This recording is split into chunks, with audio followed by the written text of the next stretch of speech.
जहां एक तरफ भारतीय हथियारों का बोलबाला आ गया है, तो वहीं दूसरी तरफ 17 देश ब्रह्मोस खरीदने के लिए कतार पर आए हैं। तो भारत के डिफेंस शेयर मार्केट ने धमाल मचा दिया है, चाइना के साम्राज्य को तबाह करते हुए। जियोपॉलिटिक्स में बहुत कुछ चल रहा है, हमेशा की तरह जानने को मिलेगा बहुत कुछ। भारत ने कुछ ऐसा किया है जैसे 100 सोनार की तो एक लोहार की। यहाँ पर धम्म वाली बात हो गई है, जो भारत ने यहाँ एक्शन दिखलाया है। भारत की ब्रह्मोस सुपरसोनिक क्रूज मिसाइल ने ऑपरेशन सिंदूर में अपनी प्रभावशाली भूमिका के बाद दुनिया भर में सुर्खियां बटोरी हैं। इस ऑपरेशन में ब्रह्मोस मिसाइल ने पाकिस्तान के सैन्य ठिकानों पर सटीक हमले किए, जिसके बाद 17 देशों ने इस मिसाइल को खरीदने में रुचि दिखाई। और ऑपरेशन सिंदूर जो 7 मई 2025 को शुरू हुआ, भारत की जवाबी कार्रवाई थी, जिसका उद्देश्य 22 अप्रैल 2025 को पहलगाम आतंकी हमले का बदला लेना था, जिसमें 26 नागरिक मारे गए थे। इस ऑपरेशन में भारतीय सशस्त्र बलों ने पाकिस्तान और पाकिस्तान अधिकृत कश्मीर में आतंकी ठिकानों पर सटीक हमले किए। हालांकि भारत सरकार ने आधिकारिक तौर पर ब्रह्मोस मिसाइल के उपयोग की पुष्टि नहीं की, लेकिन पाकिस्तान के विदेश मंत्रालय और उत्तर प्रदेश के मुख्यमंत्री योगी आदित्यनाथ ने इसके उपयोग की बात कही। ब्रह्मोस मिसाइल ने इस ऑपरेशन में अपनी सटीकता और गति से सभी को प्रभावित किया। ये मिसाइल, जो भारत और रूस के संयुक्त उद्यम का परिणाम है, 3 मैक की गति से उड़ती है, 290 किलोमीटर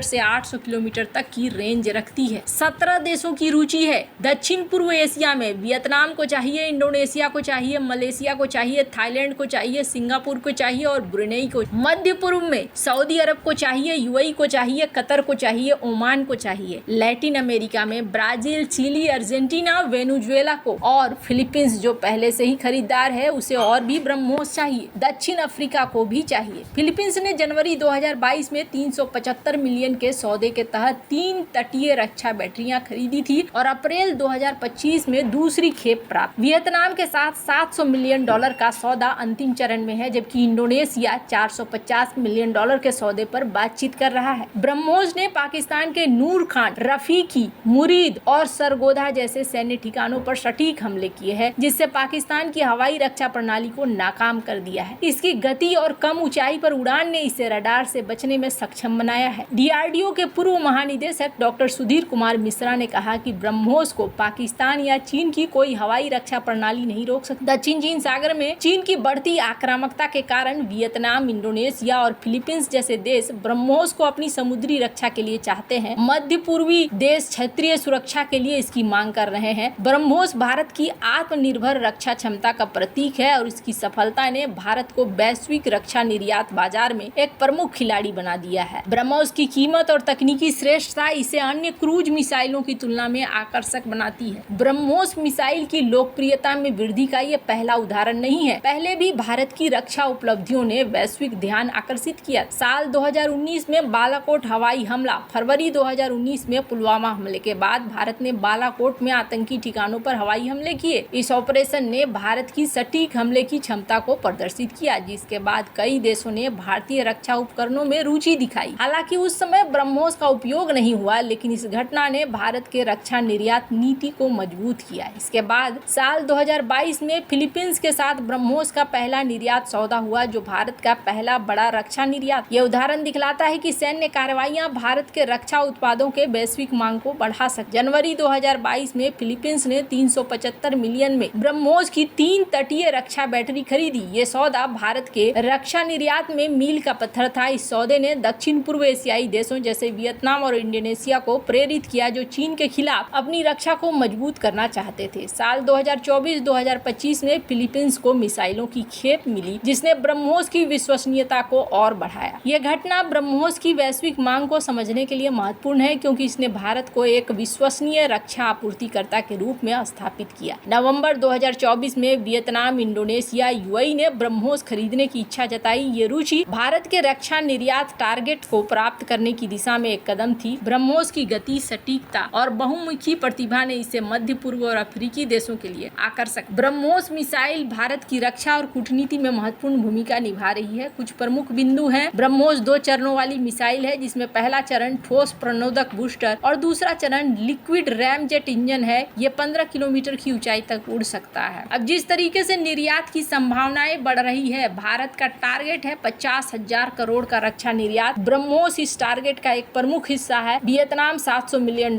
इंडोनेशिया $450 मिलियन इस सौदे को और मजबूत करेंगे और इसके अलावा नेक्स्ट जनरेशन मिसाइलें भी बनेगी। ये इकाई भारत की उत्पादन क्षमता को बढ़ाएगी। अगली पीढ़ी की ब्रह्मोस एनजी साल 2026 में उड़ान भरेगी, हल्की और अधिक कॉम्पैक्ट होगी। ऑपरेशन सिंदूर के बाद ब्रह्मोस की मांग ने भारत डायनेमिक्स और अन्य रक्षा कंपनियों के शेयरों में भी भारी उछाल ला दिया है। बीडीएल जो ब्रह्मोस का सह निर्माता है, इसमें भी देखने को मिली है कि अच्छी खासी बढ़ोतरी हुई है। स्क्रीन पर आप देख सकते हैं किस तरीके से शेयर मार्केट में बड़ा बदलाव देखने को मिला है। 12 मई 2025 को राष्ट्र को संबोधित करते हुए ऑपरेशन सिंदूर की सफलता पर प्रकाश डाला गया, जो 22 अप्रैल को पहलगाम आतंकी हमले के जवाब में शुरू किया गया था। इस ऑपरेशन ने भारतीय सशस्त्र बलों की आधुनिक युद्ध क्षमताओं को दिखलाया। पीएम मोदी ने इस ऑपरेशन में हमारे मेड इन इंडिया हथियारों की प्रामाणिकता साबित हुई। आज दुनिया देख रही है कि 21वीं सदी के युद्ध में मेड इन इंडिया रक्षा उपकरणों का समय आ गया है। भारत डायनेमिक्स लिमिटेड शेयरों में 7.8% की वृद्धि हुई, जो दिन के दौरान 1692 रुपए के उच्च स्तर पर पहुंच गया। बीडीएल आकाश मिसाइल सिस्टम प्रमुख निर्माता है, जिसकी ऑपरेशन सिंदूर में सराहना हुई। भारत इलेक्ट्रॉनिक्स के शेयरों में 4.5% की बढ़ोतरी हुई। वहीं हिंदुस्तान एरोनॉटिक्स लिमिटेड के शेयरों में 4% की वृद्धि हुई। निफ्टी इंडिया डिफेंस इंडेक्स में 4% बढ़कर 7,416 के आसपास बंद हुआ, जो निवेशकों के रक्षा क्षेत्र में बढ़ते विश्वास को दिखलाता है। उछाल का कारण क्या रहा? प्रधानमंत्री का आत्मनिर्भरता पर जोर, और यहाँ पर आप देख सकते हैं जिस कॉन्फिडेंस से हमारे